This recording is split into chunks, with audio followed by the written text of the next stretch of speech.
Hi and welcome back to the cottage. Today is an exciting day. It's the 20,000 subscriber Q&A giveaway video.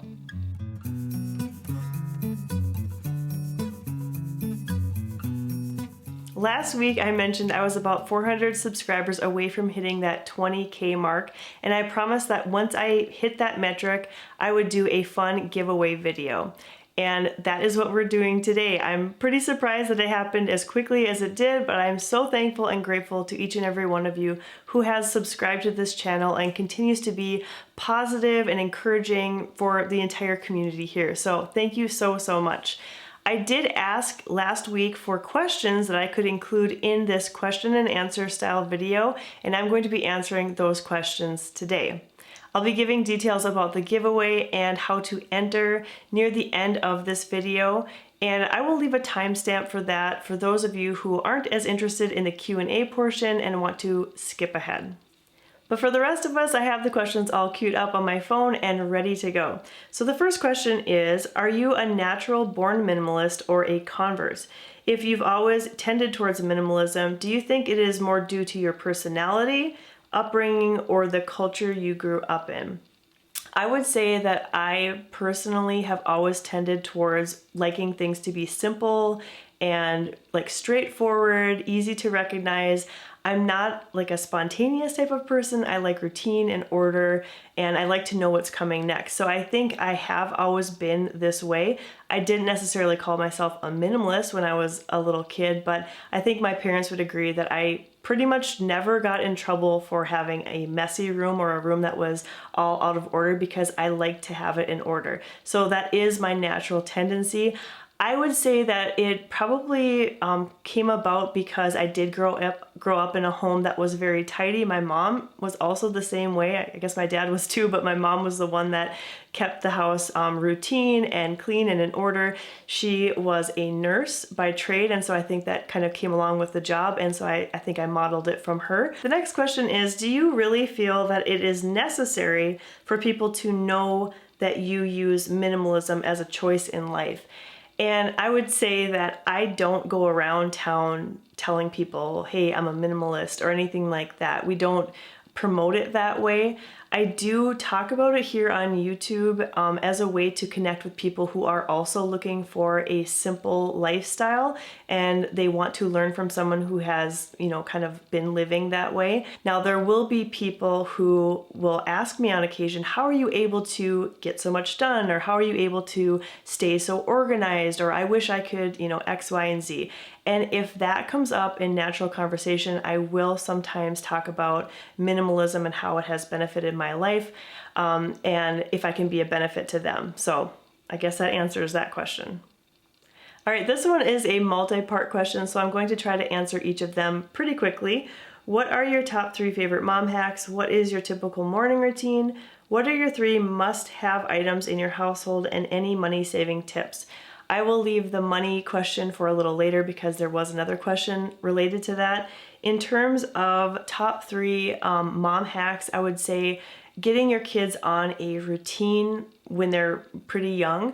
Not like a schedule necessarily, but just knowing the flow of the day. That is really important. And having good organization for just daily living. Our shoe cubbies is a huge one for me because our kids know where their shoes are at all times, and so we can just get out the house a lot quicker. And eating meals together as a family, I feel like that is so important. You get to know your kids better, your family just gels a lot better, and it's just a special time that you can commune. And then as far as a morning routine, I've mentioned this before, I don't have one, which is why I don't have a video about that. I wake up kind of slowly. I'm not really a morning person, get myself ready in the bathroom and get started on the day, and every day is a little bit different, so no set routine for that. 3 must-have items. This one, I'm not sure I can really answer this question if that's like what are 3 things you would grab if there was a fire, or if it's what things are useful in your home. Best wishes on hitting the 20K subscriber mark. I'd love to hear about your adoption process. There were a couple questions asking about the adoptions of our daughters. So Craig and I talked about adoption before we were ever married as an option, something that we would consider. We went on to have 3 biological sons, and each of those deliveries was a C-section. So I had a surgery for every single one of them, and my doctor recommended that I did not carry any more children. But we didn't feel like our family was complete yet, and so we started to talk more seriously about adoption and went to different seminars and learned different things about the process and the different ways that a person could adopt, domestic infant adoption or adoption through foster care, or the various countries that you can adopt from.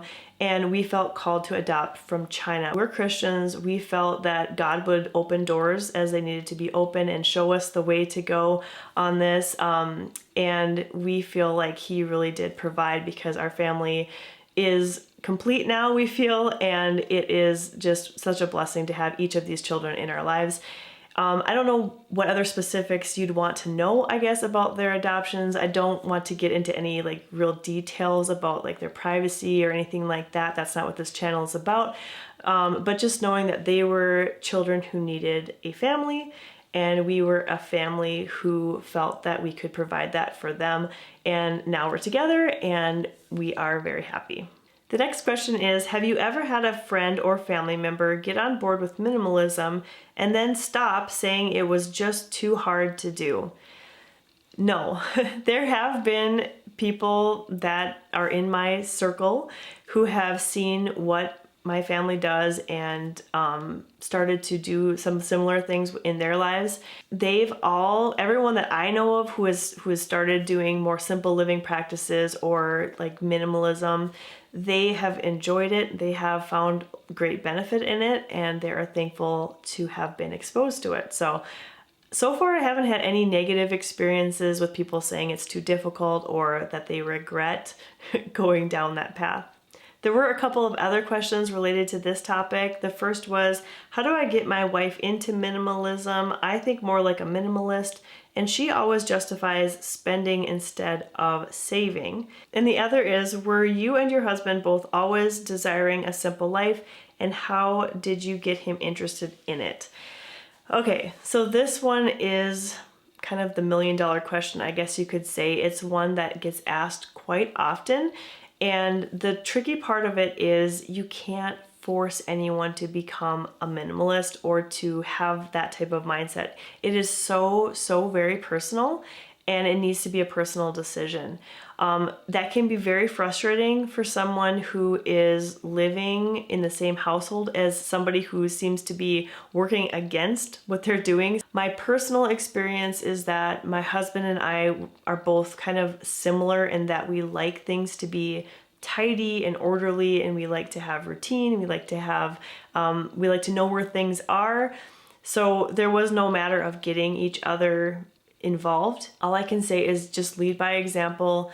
Do your best to maybe have a little bit of boundaries in your home if you can. Say, I realize that you don't see this as clutter, but it really affects me mentally, and I need to have at least one room in this house. Maybe it's a bedroom or an office or something that is only for me, and that I can go there and know that everything is in its place and know that there is no extra clutter. That might be a good way to start, just opening up and talking about how it actually affects you mentally and trying to find a middle ground, I suppose. But it is a tricky situation. All right, this one is from the UK, from somebody who's never owned a car, which I think is fascinating. But they're asking, would like to hear if you have any other projects planned. They enjoyed seeing the storage unit for outdoor things that my husband made in the garage. My husband is an amazing craftsperson. He has a great sense of detail, and he does really well with that. But I can't give him too many projects in a row because he gets overwhelmed. He wants to do them at his own pace. And so I have all of these plans and ideas, but I sort of feed them to him slowly because I don't want to overwhelm him. A couple of things that I have on my mind right now for improvements to our cottage. On our landing that goes down to the basement level, I want to create a gallery wall space there with a pop of color. I also am kind of weighing the pros and cons of adding shelving in the kitchen. I've talked about this before. I talked about having a shelf on either side of our large window that's above the sink, but I can't quite visualize what I would put on them. And so I don't want to just put shelving up for no like actual reason. So I get comments a lot that the kitchen looks boring and stark and bare, and to some degree I agree with that. I can see where they're coming from, and I do think it's missing something in there, but I don't know exactly what yet. So I haven't pulled the trigger on that yet. We will be putting up wall tile eventually, but again, just little bits at a time. Next question, what's that one purchase you regret buying or getting rid of? These are really good questions. I would say in terms of regretting buying something, that does happen to me on occasion. It usually has to do with buying things a little bit more quickly than I should have. I try really hard to let them simmer a little while before I make purchases. Usually if I regret something, it's because I didn't pay a little bit more for the higher quality item. If that makes sense, maybe I'll buy something at a thrift store, something I needed. I'll buy it at a thrift store and then realize that it wasn't exactly what I needed, and I could have just used that money and a little bit more and bought something that was brand new that would have fit the bill a little bit better. So maybe that would be my kind of blanket statement for regretted purchases. In terms of things that I've gotten rid of, there are so many things that I don't regret. I don't even remember a lot of the things that I got rid of. I don't know. I can't think of anything specifically that I really am like, oh, I wish I still had this or that. So I guess that's a good thing. Are you a minimalist in your finances? This one goes along with the money saving tips from before. So I would say that yes, we do tend to be very frugal and very minimalist in our finances. I did a video recently regarding our debt-free story and how when things were really crazy, when we were first married and had young children, our finances also got out of control. So I do feel like minimalism and finances tend to go hand in hand somewhat. In that you're being a lot more careful and intentional about your life when you're following this minimalism or simple living, and you're just paying more attention. In terms of finances now and ways to save money, we try to always pay ourselves first and put money into savings every single month, and then we keep a very strict budget every month as well. For the question and answer, who are some of your favorite artists? I'm curious if there is a correlation between one's taste in art and how they curate their own living space. This question fascinated me so much, and I've been accused because I don't have a lot of art on my walls that I don't appreciate it, which is so far from the truth. So my favorite artists, I have a few that come to mind. The first is Grant Wood, and he was an artist who drew scenes from the Midwest, which I grew up in the Midwest amongst the farm fields, and so this type of art really spoke to me. They're very colorful pieces of art, and I think that there is some precision to them, some organization to his style of artwork that really, I don't know, sparked something in me. His famous piece of art that many of you would know is called American Gothic, and that vision of that white house with the one Gothic window is what has always stuck in my mind as just like quintessential Midwest. And part of that painting actually became part of the design for our cottage, and if you've seen our house from the outside, you'll know what I'm talking about. We have that one window right at the peak of our house. Another artist that comes to mind is, I'm gonna probably say the name completely wrong, it's a French artist, Georges Seurat. He was an impressionist and did pointillism work, where you work with adding dots to paper, and then those dots kind of merge and form the different pieces of the art, where you can see a picture. When you're looking far away, you can see the picture. When you're up close, you can see the dots. And this is the type of art that I have really loved to do. I have quite a few pieces that I've done in the past. I've shown some of them here throughout the different videos. And then I also am very inspired by prairie style architecture, or the art that goes along with it, with all the geometric shapes and the lines. I really like that type of look as well. This next person is looking for some behind the scenes thoughts on how I prepare for a video. So what I like to do is I have a big master list of all types of video ideas that I could draw from, and I add to that as I'm feeling inspired, and then I also add little notations about my thoughts on each one as they come to my mind. I'm a pretty introspective person, and so I'm constantly thinking about different things, different ways I could present ideas, and so I'll just type them up in this mass document, and I have that as my pool of resources to pull from. And then as it gets closer to a filming day, I just choose one that I feel would fit well with the sequence of how things are going on my channel, and I pull it out, start a new document, and really fine-tune an outline of what I want to talk about. I'd like to do it this way because I feel like if I come in front of the camera without notes prepared, I'm just gonna do some rambling, and it's gonna waste your time, it's gonna waste my time, so I like to have this outline finished and complete so that I can be sure to get my points across. Having these notes also helps me to overcome the intimidation factor that comes along with having to sit in front of a camera and talk clearly into it, which is, in my opinion, probably the most difficult part of having a YouTube channel, is just being able to clearly express your thoughts and putting yourself out there on camera. Honestly, it's a little bit scary. But I think that this has really helped me to come out of my shell, and it's just great to be able to have this space to be able to let those ideas out and share them with people who might be looking for them and might find value in them. So it's another reason I'm so grateful for this YouTube community and being able to share with all of you.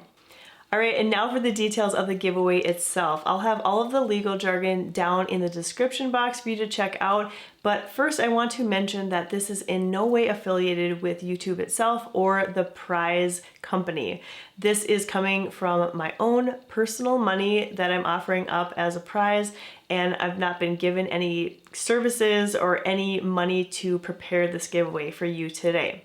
So what I am offering, last time at 10,000 subscribers, I offered one $100 Amazon gift card, and this time I thought I would offer two $100 gift cards. So this will be a chance to win a $100 gift card. There are two chances, which increase your odds, and the way to enter is very, very simple. All you need to do is leave a comment on this video. No other video is going to matter. If you leave a comment on this video, you will have entered the giveaway. But you have only 48 hours. So from now, the time that you're watching this video, until September 7th at 7 a.m., that will be 48 hours window.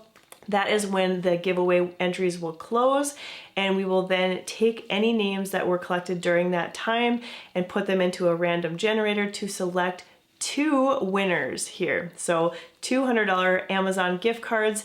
Of course, you can buy just about anything on Amazon, and feel free to make your purchase decisions for yourself, but I would hope that you would be able to buy something that will help you on your journey of simple living. That might be a self-help book, that might be an organizing product, that might be an item that you've been dragging your feet on replacing or decluttering because you aren't really ready to replace it, you don't have the funds to replace that item.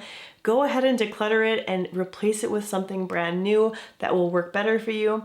I hope that whatever you buy, that it will help you on your journey. So again, I want to thank everybody who has subscribed to this channel. You make this so much fun to do every single week, and to come here and chat with you today was a lot of extra fun that we can celebrate this together. Remember to leave a comment as your entry, and check back at the beginning of next week's video to find out who the winners are. Thank you so much for watching today, and I hope that you'll stop by the cottage again really soon.